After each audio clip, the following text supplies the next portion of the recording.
Hello, good day, all researchers. Again, this is Ms. Dong now. We already discussed on correlation for resiliency item and academic performance earlier. With the video number 1, I taught you how to get the frequency and percentage of the answers for the academic performance. Now, we will go ahead and determine what is the mean of the academic performance. To do that, go to this tab, Analyze, under Descriptive Statistics, and click on Frequencies. And then if you've noticed, okay, I'll just have it back. So R1, resiliency item 1, 2 until 10, and then there's overall mean for resilience. So we can click on academic performance. Click on the statistics, you click mean for the central tendency, and dispersion is standard deviation, so that you can get the mean and ST of the answers for academic performance. Continue, then OK. Then if you can notice, it's a pop-up. This is the statistics. Academic performance, N means 30 is the number of respondents, so that's N number. Mean is 88.36 and standard deviation is 6.62, and then this is the frequency. How many is very satisfactory, and then if you can see satisfactory, how many answered that, how many answered very satisfactory, and how many answered outstanding, and what is the percentage. Now we can go ahead and correlate the mean of the resilience and the mean of academic performance. To do that, just click again, Analyze, Descriptive Statistics, Frequency, and then there's already academic performance there. You just add on resilience, and I'm sorry, that's not the way to do that. It's to correlate is to analyze, drop down. I'm sorry for the confusion. This is already academic performance, and this is the mean of every answer of your respondents. So this is the mean 1.2, the mean of all the answers from RI1 to RI10, and that's the mean of this respondent number 1.2. All right, so I'll just go to analyze, since we're done with getting the mean of the academic performance. So click analyze, and then there's a drop down, find correlate, bivariate, two you have two variables, academic performance there, click resilience, and then this arrow, and then correlation is automatic Pearson, right? Pearson or, and then two-tailed, leave it two-tailed, and then click OK. Then you will be routed to this pop-up, correlations. So what's in here? Academic performance, that is already the result. And in the previous discussion, I've shown you this particular table. This particular file, Statistics 101. So how do we interpret that? Go to their correlation, let's say there. So again, wait, okay, there.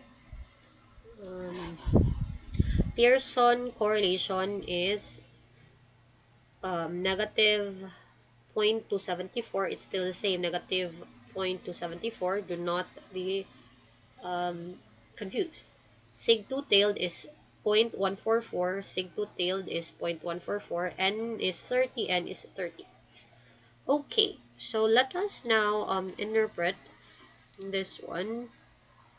Okay, so we are back to this table. Just but then wait a moment.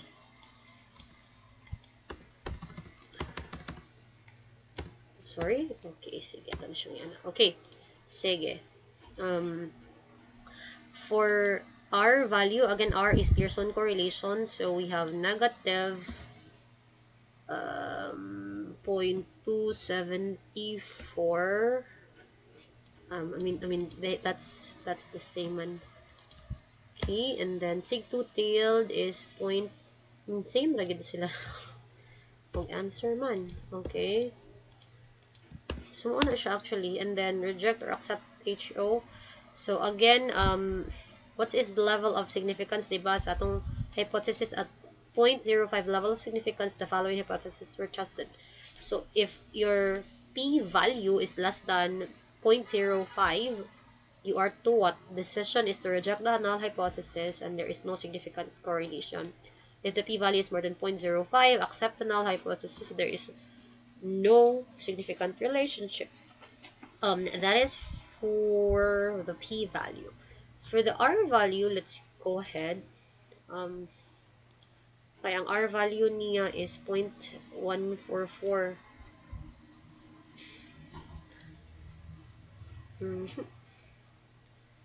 Again, ang R value is Pearson correlation, so negative 2.74 siya. Kaya ang p value is kanang sig 2 tailed man. Again, go to this screen. P value is sig 2 tailed. Okay, so it's 0.144.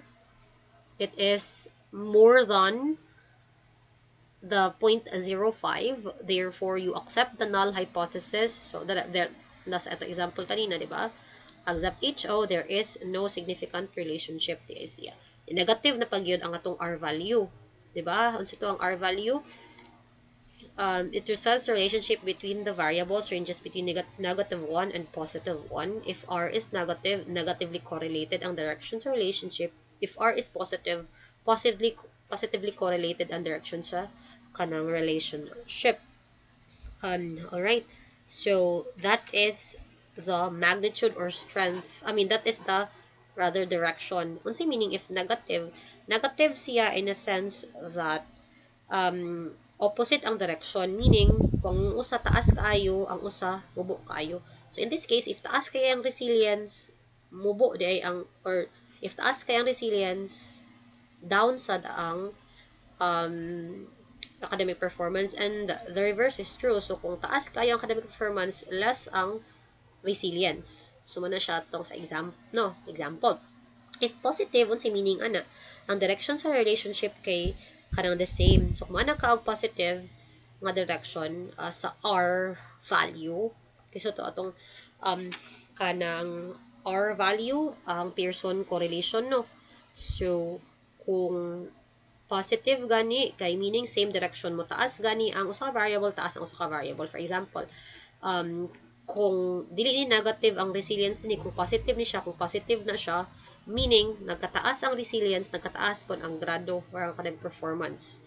No man ni siya positive relationship or positive correlation. So that is already the direction of the relationship.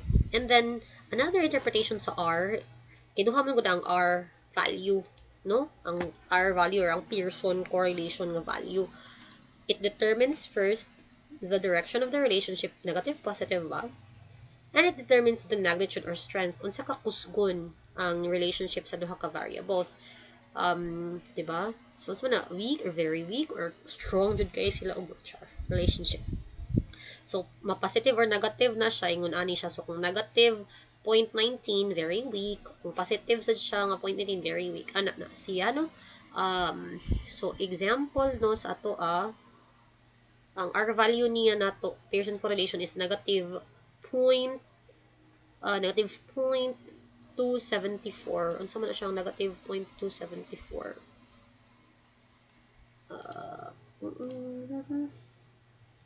So, dali na eh. Sorry.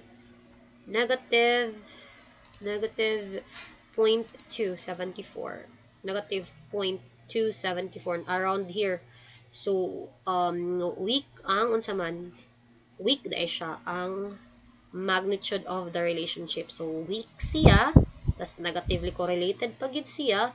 So ang pagtan-aw nato dinhi sa atong decision nato, accept the null hypothesis kay weak kaayo siya, negative ilang correlation nya, walay significant relationship. Also according sa siya sa p-value, kay ato makita ang p-value kay kung ang p-value sa ganito, it is yes more than 0.05, accept the null hypothesis. So ang 0.144 is of course more than 0.05. Okay, so makaingon ta nga wala day significant relationship ang academic performance and ang resilience sa kanilang nga example nato. Miss, is this standard? Yes, this is standard. Ang kaning R, negative positive value interpretation. So ingon ana na siya. And then kanang that is it. Let us now proceed with pakli pa si Oaks. No. Unsaon di ay nato pag Miss, how about if mag-analyze ni Miss og duha ka variables niya? Like for example, resilience niya, ang ikaduha nga variable kay dili man siya academic performance. So how do you do that? So you can ako lang sa i-clear. Alright. So resilience, and let's take for example, amo ko yung mga example din research. Asan ini? Import one. And then I have questionnaire. Let's say wait lang ha.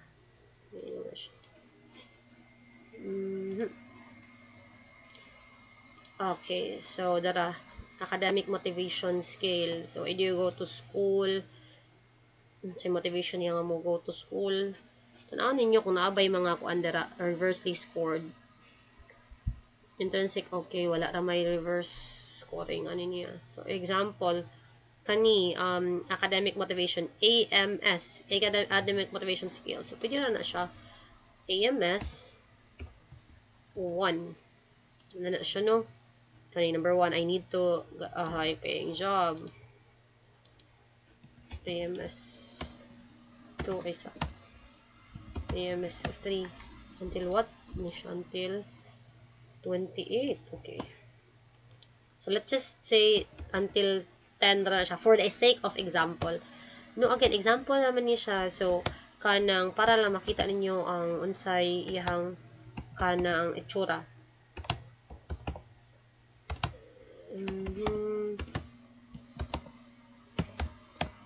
Okay. So ani, wala ka na academic performance no, ang imuha is resilience ka and academic motivation. So kung imo gusto i-find out if nabay correlation ang resilience and then ang motivation sa estudyante. So you go there. Okay, blanco pa na mga AMS diha. So diha na siya nimo kuan. So again, muna ka sa name, ato na ka sa values. Pila man. So ano itong values? So again, ano lang na siya. Kali siya until 7 siya. Alright, so wait lang kay cancel sa work. Okay, time pa. Alright. Value, mana ka 1 does not correspond at all.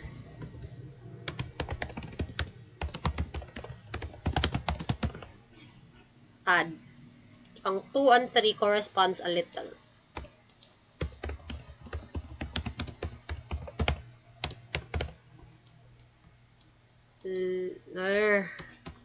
Little. Add. 3. Ay, mami. 3. Okay. 4. Kay corresponds moderately. Okay. Sige, go. Corresponds moderately. Add. And then 5 and 6 corresponds a lot. Okay, so 5 corresponds a lot. 6. Ay, sorry. 6 man na siya. May gulay. Add. So, 1, 2, 3, 4, 5, 6. Response a lot. Ay. Ano man eh?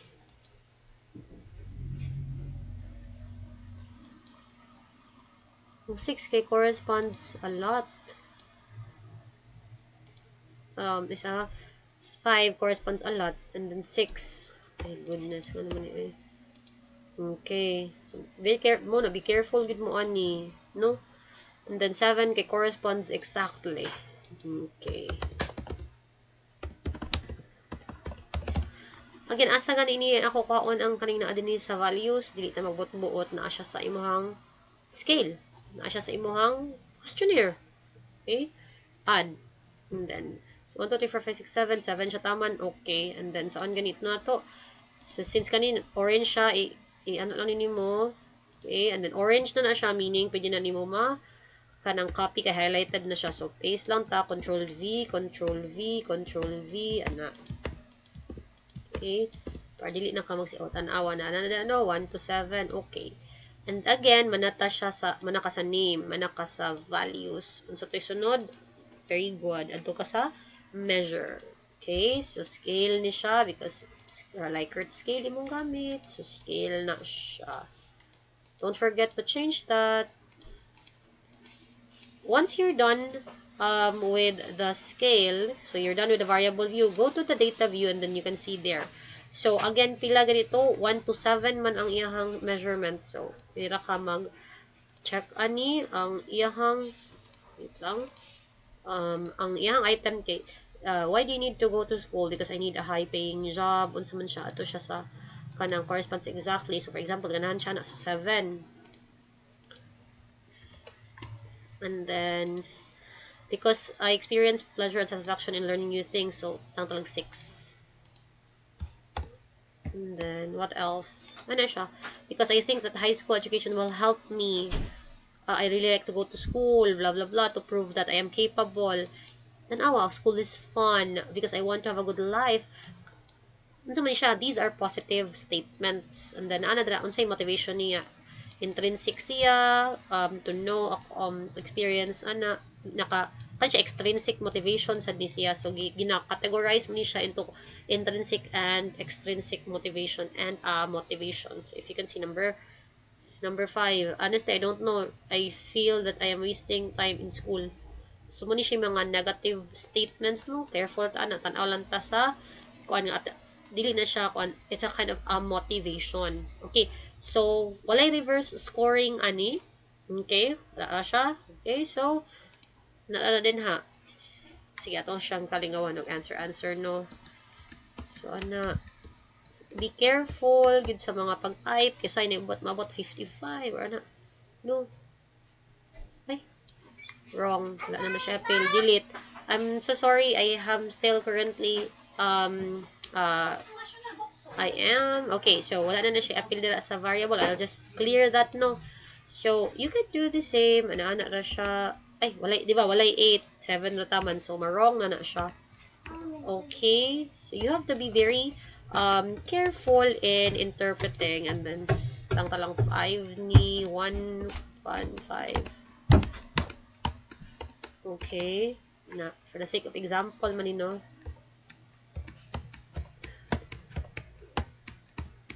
Okay.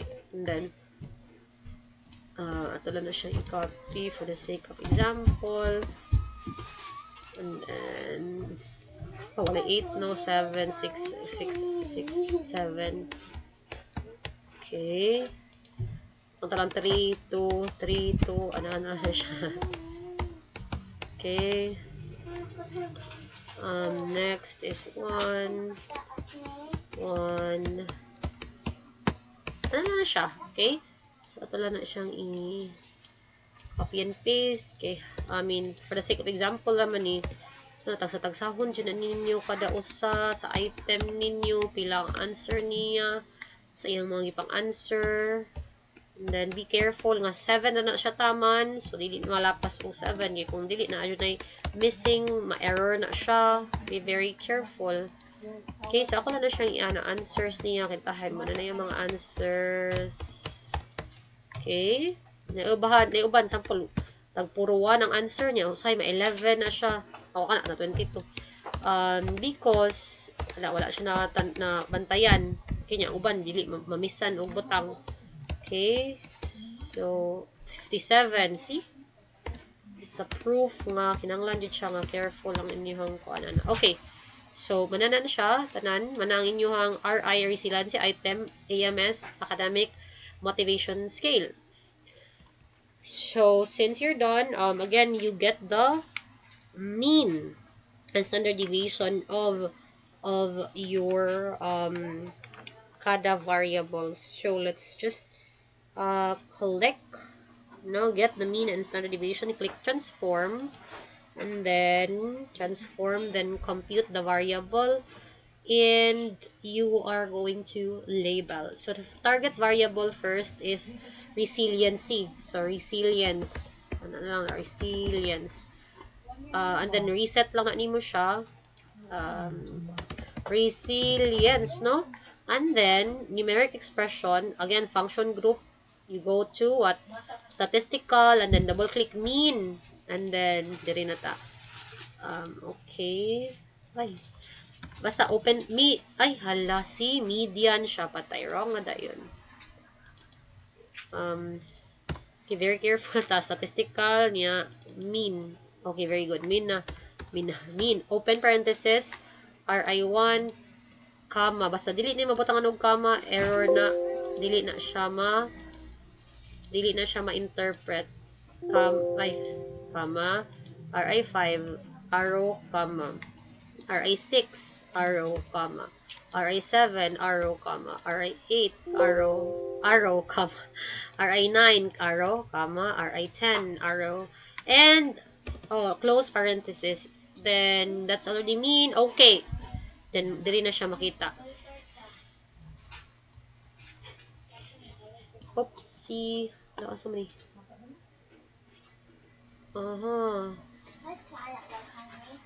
Man ang mean ani eh.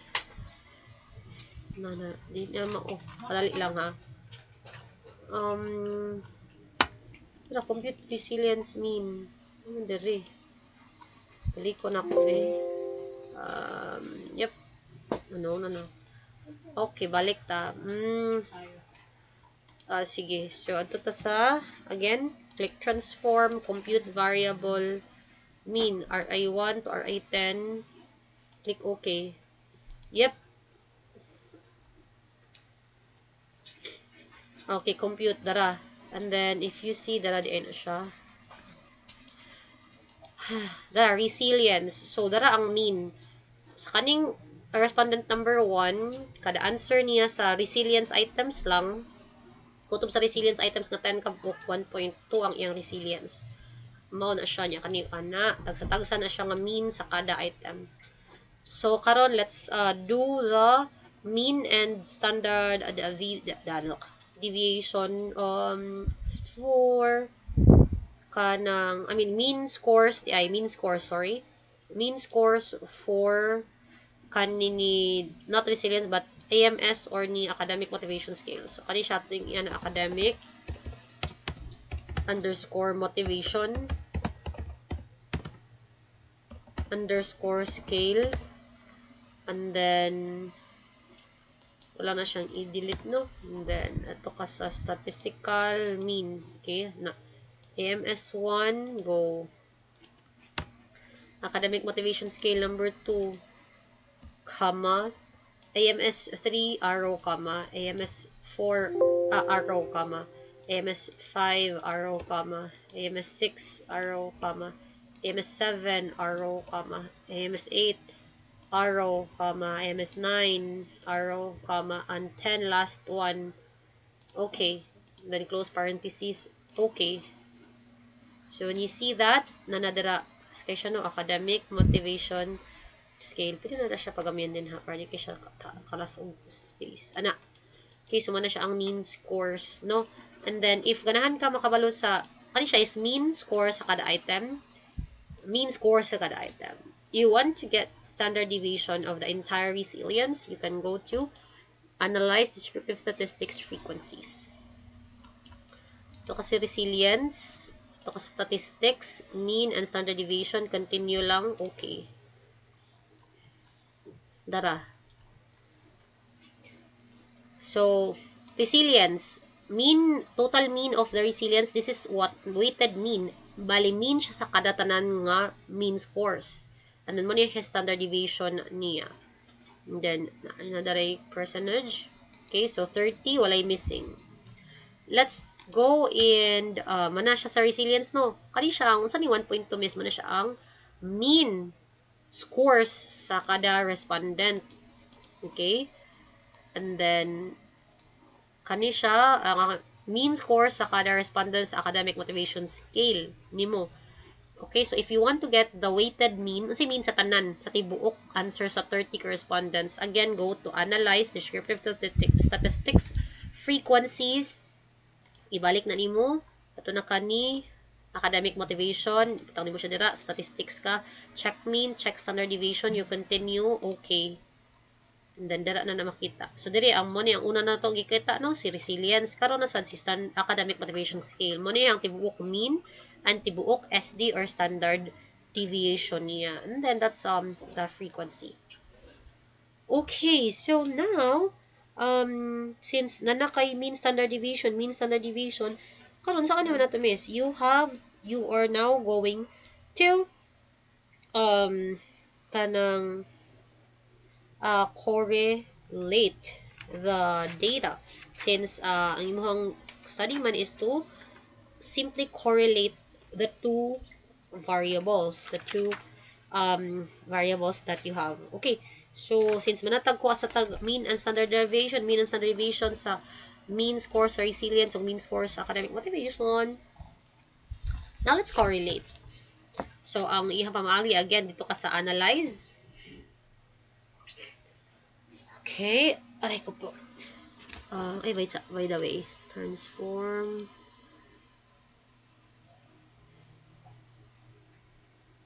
May naman na siya, no? Kaniki, mean of all, mean of all. It's already done. Ito ka sa analyze, correlate, bivariate. You have two variables, academic motivation and imuhang resiliency. Bivariate, click, and then, correlate the transformed data. Dili na ka sa raw nga mag-click-click ka daw sa. Ito na ka sa transformed. This is the transformed mean sa resilience. Click that. This is the transformed mean tanan sa academic motivation. Click that. Na naka sa ang transformed data na sa resilience o academic motivation ang i-correlate nimo, dili ang raw data. And then, mo-click na siya automatic ang Pearson ay nahilabti. Automatic to tail, dili nahilabtan. Click OK. And then, makita na nimo ang correlations dire. So, resilience and academic motivation. Kaya mo man imuhang scale nimo, no? I mean, may mo do ka variables. So, let's interpret that. So, ito itong gamiton. Okay. Let's copy this. No? Para natay guide lang. Sa karaan na siyang akuan.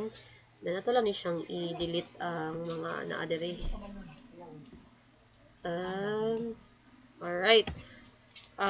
Our value is the Pearson correlation. As to Pearson correlation is negative 301. Again, negative 301. So, same ra na sila. Negative 301.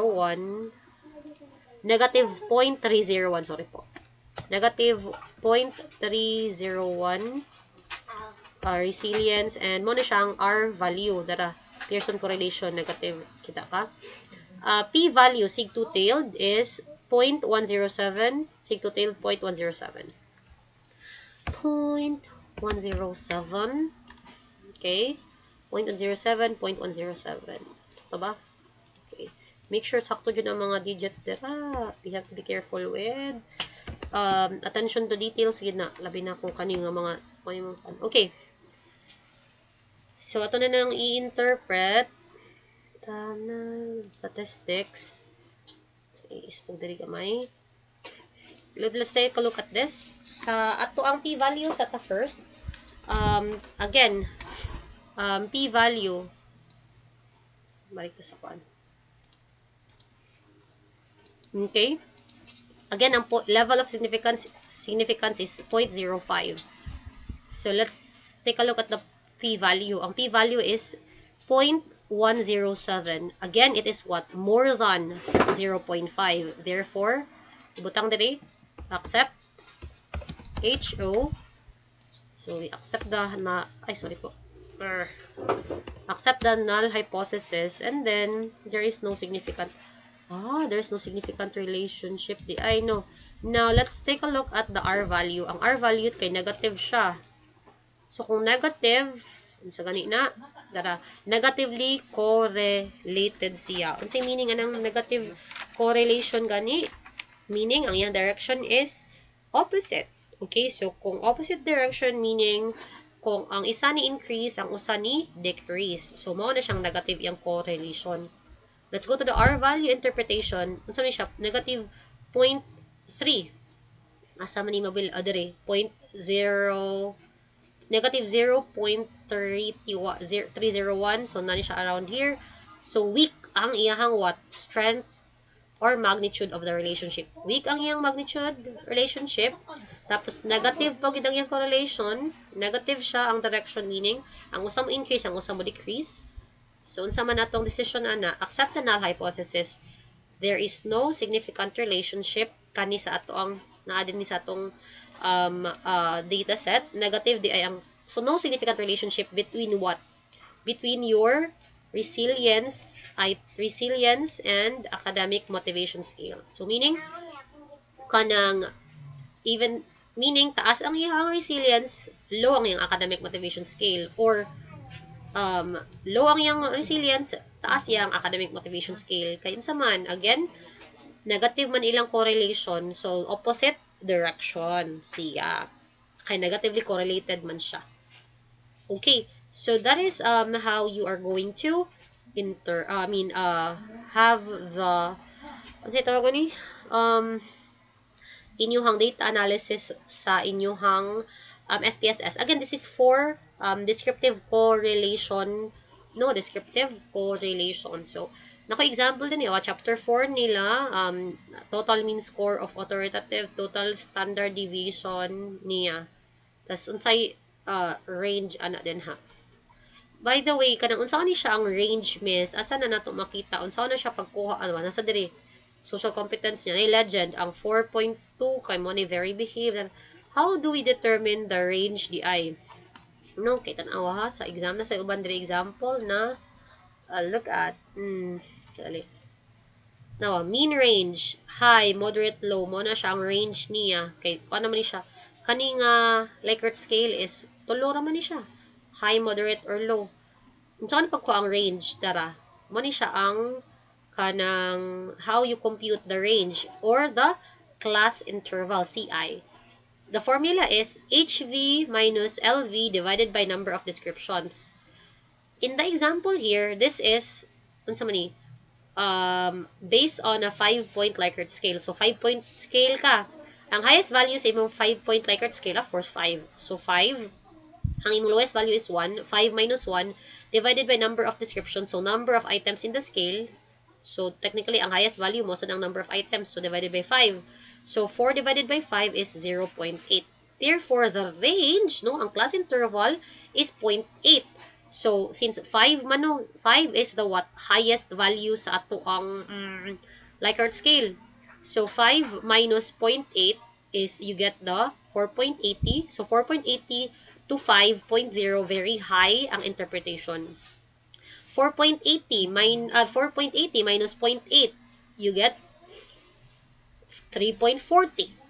3.40 minus 0.8, 2.60. 2.60 minus 0.8, 1.80. 1.80 minus 0.8, 1. So, muna na siya din ha. Nanadayon na yung mga asa pa doon ang range. This is the formula you are going to use for the range. Na makita din na po, dapita, range. So, nanadara yung mga example. Now, if you have noticed, ang sa tabling, tanawa ang tabling, kani siya, level of management skills of athletes niya. Ang indicator, ang meaning ng indicator is, unsay question sa imuhang questionnaire. Yeah, and then mean, standard deviation, interpretation niya sa kada item. Okay, so ibutang indicator, I do things in priority. Ang mean niya is 2.6. Yung SD is kani, unsa interpretation niya. So 2.6 daw. So na siya sa high. So mo na nga high ang interpretation dira. No? Kanang so ingon anaon na siya, guys. So class, that's how you're going to do the tabling. And then if you've noticed, ingani siya, ang sa APA manggod, naklaro naman guro din, no? Ang sa APA, ito pa yung badakan. Ang sa APA, ingon ani siya, dili siya katong table itself, kapag mo wala siya lines dili sa kilid, wala siya lines dili sa kilid, wala siya mga line dira sa kuan. Ingon ana siya, kani siya is, this is boldened ni, na ubos pod, and then nara siya line din ha. And then, kani siya is variable nimo, and then unsay mean niya, sa kada usa sa variable, and then if you've noticed, ang p-value the same, diba? If you can see, again, the same rajud na siya, the same. Okay, so dili na siya, if hindi na siya dili separate. Then decision to the null hypothesis, you accept interpretation, accept that because not significant ang relationship between kanina variables. So, yun ng tabling na to, guys, and I hope you follow that example. So, tagaan mong example para you're able to kanang follow the example. So, na siya din ha, correlation between parenting styles and school social behavior. So, sa kada parenting style, unsay R value, unsay P value niya, decision on the HO, and then interpretation. So, table, blah, blah, blah. Okay, na siya. And then, that's, ito lang siyang ni okay, so we're done with the correlation on, and then ang nakikipakita ng examples put ninyo sa chapter 4 and 5. So, table 1 is level of parenting style. Kaya ang SOP ani, kaya nangutana, what is the level of parenting style of the students? Nangutana siya sa level. And then, naa siya ang description. Often practiced ba siya? Sometimes practiced? Or rarely practiced? Table 1 ninyo is SOP 1. Automatic na siya. Table 2 is SOP 2. Nangutana mo siya sa school social behavior. And table number 3, dara di ay, is the correlation between the parenting styles and the school social behavior. So, yung naniwan na siya ninyo ha. Table 1, tanha. Parenting style na siya heading. Parenting style, table 1 diretso. Tapos, nara siya, table 1 showed unsa na siya ang imuhang details sa kani. No? Yung kani, miss, magbutbut na may legend. No, again, follow unsa to pag-compute ang range niya or class interval. So, again, table 1 is SOP1, and then na siya heading the parenting style. Once you're done with that, school social behavior of students, SOP2. So, table 2, name ana sa SOP2. And then, siya the interpretation aning table. SOP3, parenting style and school social behavior. And say, correlation niya. So, na siya pangan nga, table 3, correlation between parenting styles and school social behavior.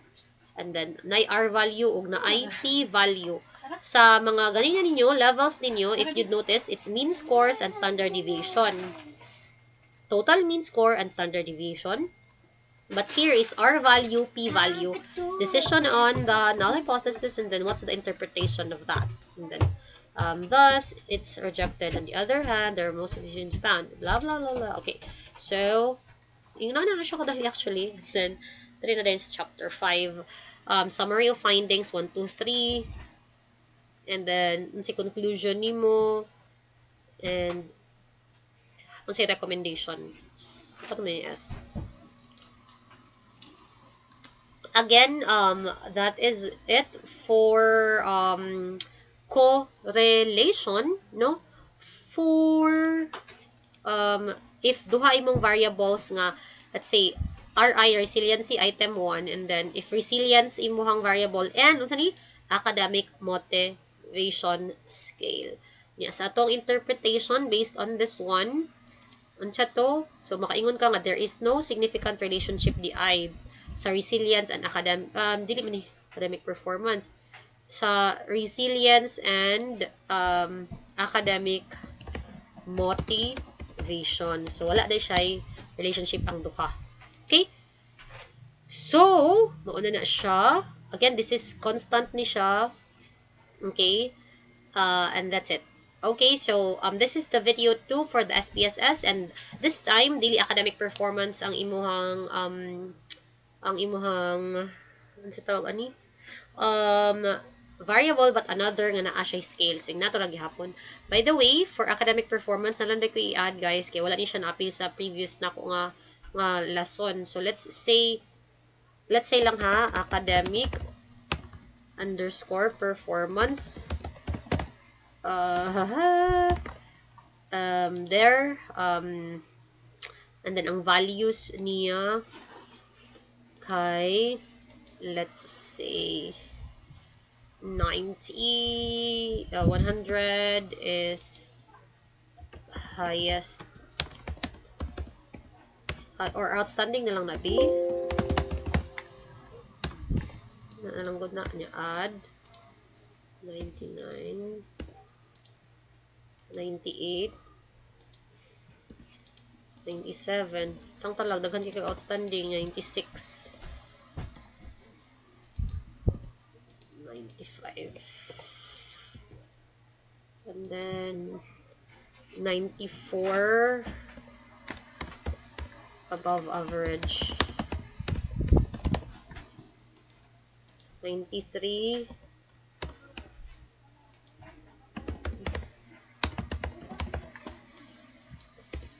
92 sige ano lang sige jud 91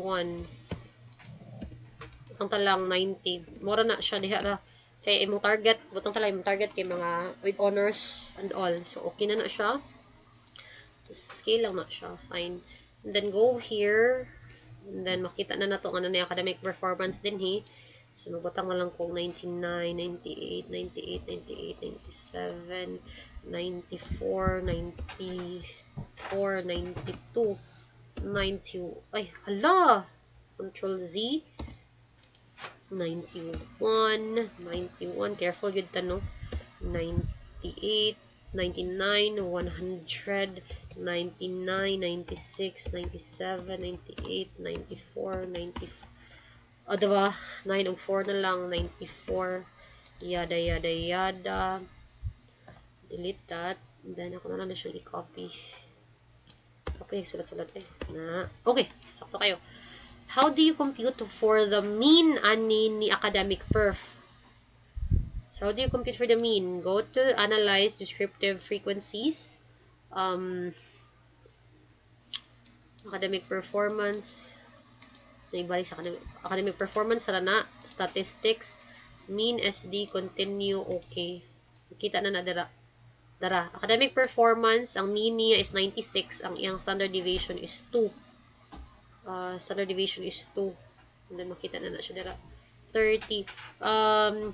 So mana nang mean and SD ni academic performance. So you get the mean and SD kay mo na ang mean and SD ang imong i-correlate sa imong variable.